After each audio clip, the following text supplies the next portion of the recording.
It's Brian Preston, the money guy. All right, this next question is from Bruce Bambasaro. It's a really cool name, Bruce.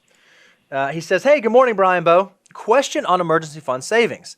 In addition to 3 to 6 months of expenses, how much should we float for recurring monthly expenses? I'm going to reframe this question a little bit because I think this is what he's asking, and I only want us to answer this because I've done this wrong so many times. I think you've matured past it. But I do this. I recently did this wrong, and I've changed my ways. So I'm a proponent of like the two-account cash approach, where I've got a checking account and I have my savings account. And I keep all of my emergency reserves, my 3 to 6 months, in my savings account, but I also leave a buffer and some cushion in the checking account. I think what he's asking is how much of a buffer of a cushion should I leave in my checking account? Because I think the tendency for financial mutants is to try to maximize every single penny. And so they know that I want exactly 6 months of expenses and I want to have exactly that amount in the highest yield savings I can get it in and not in the checking account paying me nothing. His question is that a good idea? Or perhaps how should I better approach that decision? What's funny is I do think us financial mutants, we all are wired very similarly and that we want to, maximization is so important to us. Yep. And so that's what probably your clearing bank account is paying you nothing. So that's the account that you're writing the checks, paying your bills out of, especially if it's a local brick and mortar.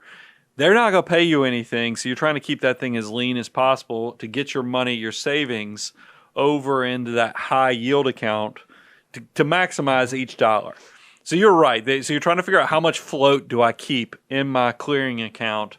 Here's the way I do it. And look, when I was younger, and I think, Bo, you're graduating through this, I kept that thing super lean. So lean to a point that it was dangerous because that's how you get those knuckleheaded bank transaction fees where you have to call and say, put your hat in your hand and go, ho-hum, sorry, screwed up. Can you refund me the $35 overdraft fee and all these other things? It just creates a lot of headache for yourself. So what I've actually created, it's crazy how my brain does create systems just automatically. Yep.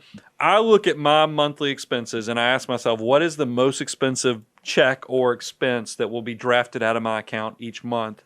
If your mortgage is your most expensive expense, use that. Or if you like invest on the 15th and it's, $6,000 a month, use that number. Whatever the biggest pull off of your account is each month, use that as at least your baseline because there's probably enough spread between the next time there's a big pull. If you always keep at least that minimum amount, you run a much less likelihood that you'll run into a knuckleheaded decision that causes you the embarrassment of running that account to zero. Yeah, because then you have to call the bank and say, hey, my account got overdrafted, but I promise I'm not broke. No, look at my savings account. And they'll tell you, oh, we'll just link them and it'll protect you. I do the same thing.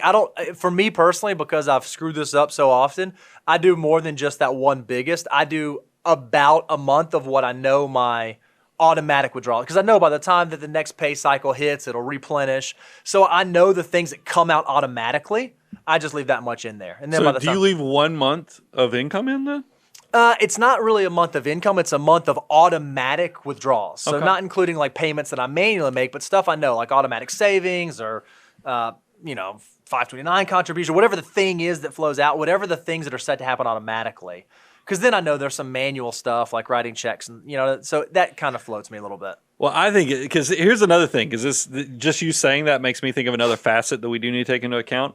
If you are doing a joint account that there's 2 or more than 2 people spending out of the same account, but you're the funder of it, make sure you know what the behavior of your partner that's also pulling off that account. Because I imagine that's having some influence on that as well. So Venmo, you silly, silly Venmo.